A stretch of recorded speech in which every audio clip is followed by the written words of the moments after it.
혹독한 묵시가 내게 보였도다. 속이는 자는 속이고 악탈하는 자는 약탈하도다. 엘람이여 올라가고 메대여 에어싸라.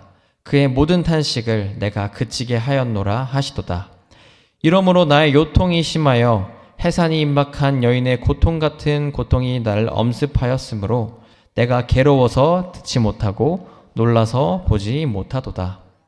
내 마음이 어지럽고 두려움이 나를 놀라게 하며 희망의 서광이 변하여 내게 떨림이 되도다. 그들이 식탁을 베풀고 파수꾼을 세우고 먹고 마시도다. 너희 고관들아 일어나 방패의 기름을 바를지어다. 주께서 내게 이르시되 가서 파수꾼을 세우고 그가 보는 것을 보고하게 하되 마병대가 쌍쌍이 오는 것과 나귀떼와 낙타떼가 보거든 귀 기울여 자세히 들으라 하셨더니 파수꾼이 사자같이 부르짖기를 주여 내가 낮에 늘 망대에 서 있었고 밤이 새도록 파수하는 곳에 있었더니 보소서 마병대가 쌍쌍이 오나이다 하니 그가 대답하여 이르시되 함락되었도다 함락되었도다 바벨론이여 그들이 조각한 신상들이 다 부서져 땅에 떨어졌도다 하시도다. 내가 짓밟은 너여 내가 타작한 너여 내가 이스라엘 하나님 만군의 야훼께 들은 대로 너에게 전하였노라. 아멘.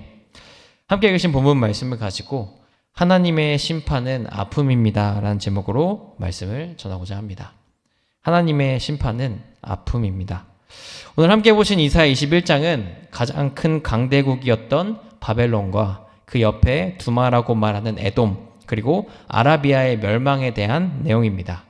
이스라엘 백성을 괴롭게 했던 못나게 굴었던 나라들이 결국 하나님의 손에 심판받게 될 거다라는 내용이다라는 거죠. 하나님이 결국 모든 나라를 다스리고 계신다라고 말씀하시는 겁니다. 특히 제일 처음 나온 바벨론에 대한 심판 내용을 보면 이 소식이 얼마나 기쁘고 감격스러운지 선지자의 감정이 다 드러나고 있습니다. 10절 말씀인데요. 우리 성경 가지고 계신 분들은 함께 읽어봤으면 좋겠습니다. 선지자가 얼마나 감격하며 이야기하는지 10절 말씀 함께 보도록 하겠습니다. 내가 짓밟은 너여 내가 타작한 너여 내가 이스라엘 하나님 만군의 야훼께 들은 대로 너에게 전하였노라. 아멘.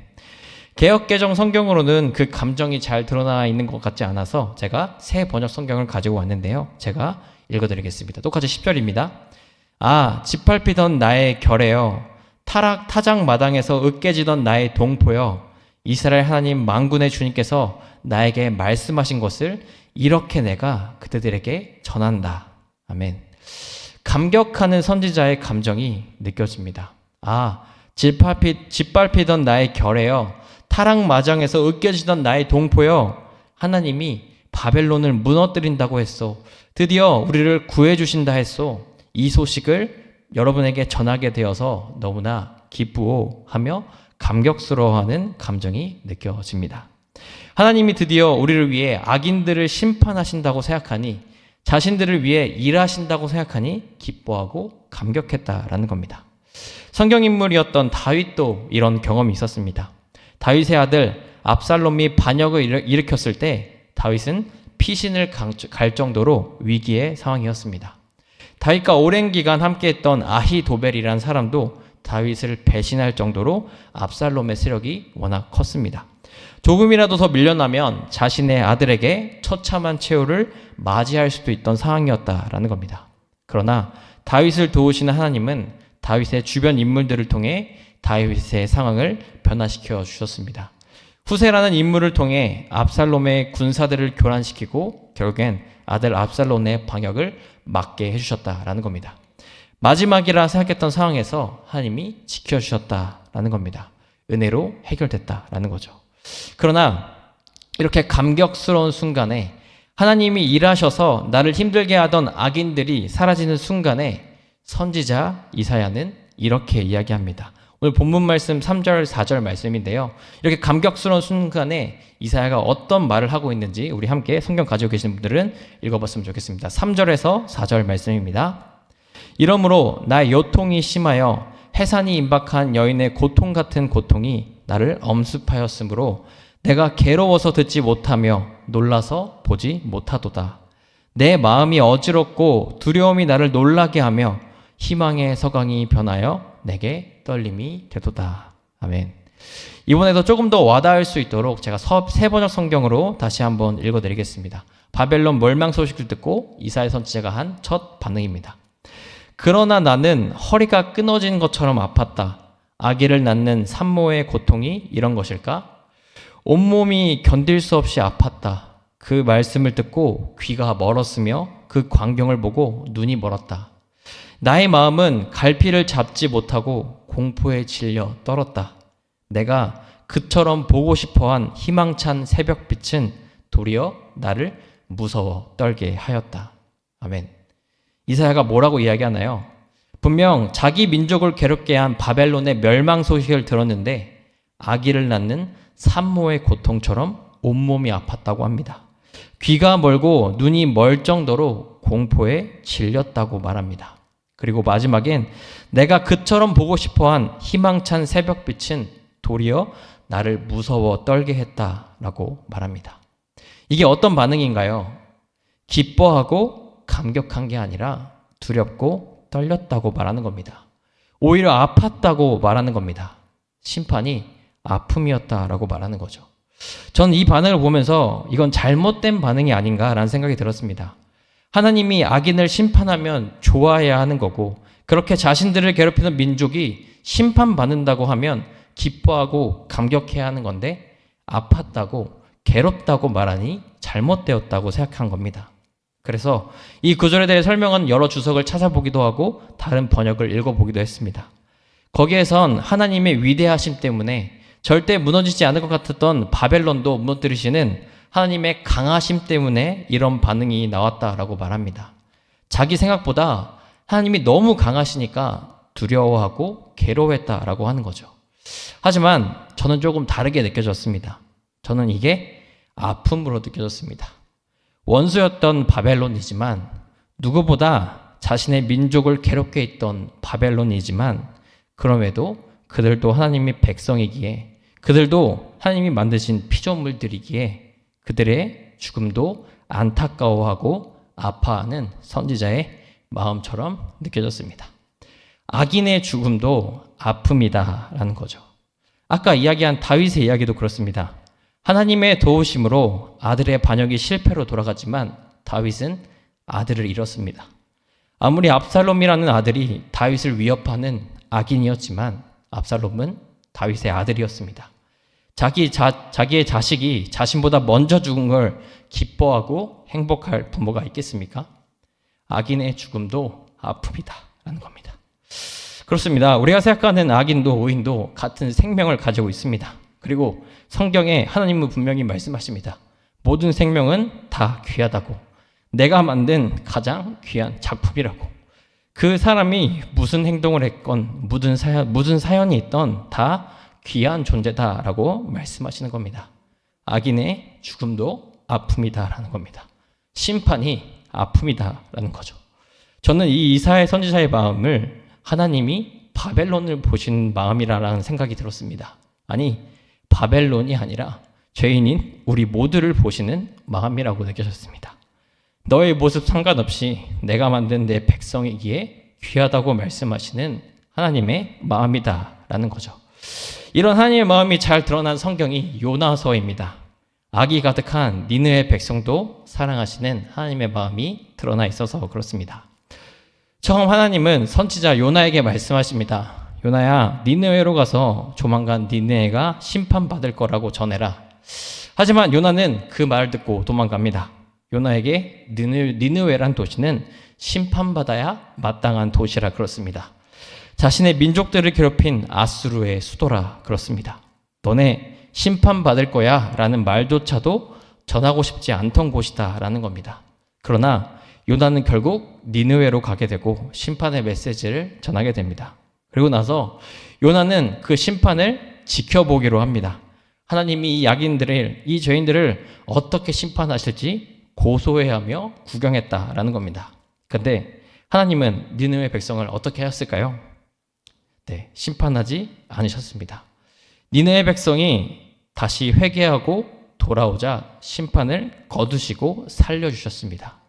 이때 요나는 하나님께 엄청 화를 냅니다. 하나님, 저런 악인들을 살려주시면 어떡합니까? 쟤네들 우리 엄청 괴롭힌 악인들인데 심판하셔야죠.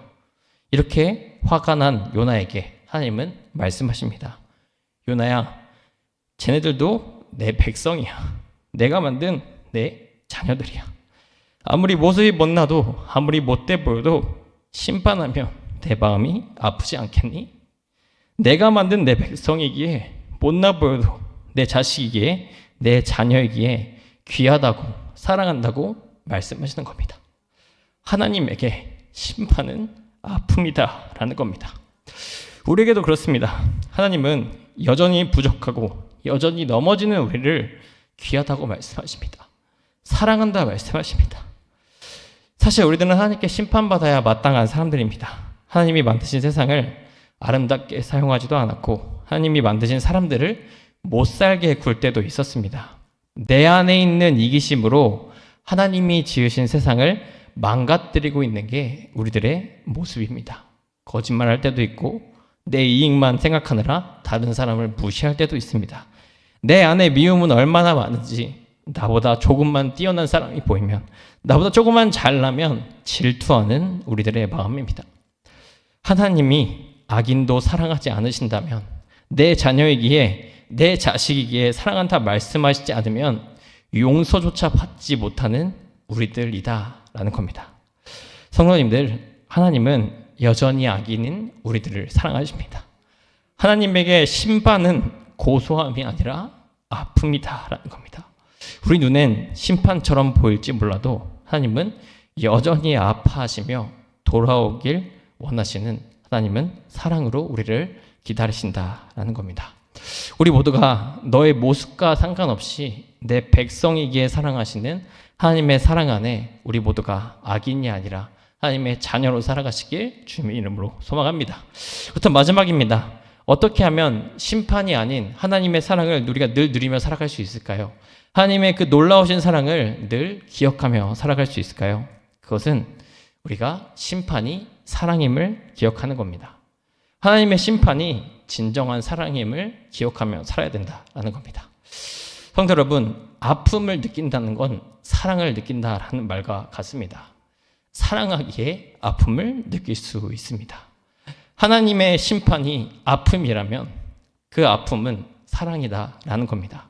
하나님이 우리에게 심판을 보이시는 이유는 정말 우리를 사랑하시기에 우리가 정말 다시 한번 돌이켜서 하나님의 자녀로 살아가기를 원하시기에 우리에게 아픔도 주시고 심판도 주신다라는 겁니다. 우리가 이 하나님의 사랑을 기억했으면 좋겠습니다. 우리의 그 심판이 당장의 눈에 보이기에는 하나님이 나를 미워하신다고 생각할 수 있지만 하나님이 당장 나에게 벌을 준다고 생각할 수 있지만 하나님의 심판은 아픔이고 그 아픔은 사랑이다라는 걸 늘 기억하며 살았으면 좋겠습니다. 우리가 그 사랑을 늘 기억하며 살아갈 때 하나님 안에서 그 진정한 사랑을 누리게 될 줄 믿습니다. 하나님의 심판이 아픔임을 기억하고 사랑임을 기억할 때 여전히 악인인 우리도 하나님이 사랑하신다라는 걸 늘 기억하며 살아갈 수 있습니다. 사랑하는 우리 송파교회 성도 여러분, 우리 살아가면서 악인에 대한 이야기들을 참 많이 합니다. 이 사람만 없으면, 또 내가 심판받을 때 이것만 없으면 내가 잘 될 수 있을 텐데 이 아픔이 나에게 왜 존재할까라는 그런 의문을 많이 갖기도 합니다. 하지만 하나님의 심판은 고소함이 아니라 아픔입니다. 여전히 아파하시는 그 마음으로 우리를 사랑하고 계십니다. 바벨론이었던 그 모든 민족들을 괴롭히고 하나님의 마음에 들지 않았던 그 바벨론도 내 백성이기에 아파하시는 하나님의 마음이 우리를 바라보시는 마음입니다. 우리가 이 하나님의 사랑을 늘 기억하면서 그 주님의 사랑 안에서 그 심판이 고소함이 아니라 아픔임을, 사랑임을 기억하면서 그 주님의 사랑 안에 오늘 하루도 다시 한번 힘을 얻어 살아가시길 주님의 이름으로 소망합니다. 하나님의 심판은 고소함이 아니라 아픔입니다. 기도하시겠습니다. 사랑해 주님 감사합니다. 주님께서 허락하신 우리의 삶이 참 고통처럼 느껴질 때가 많습니다.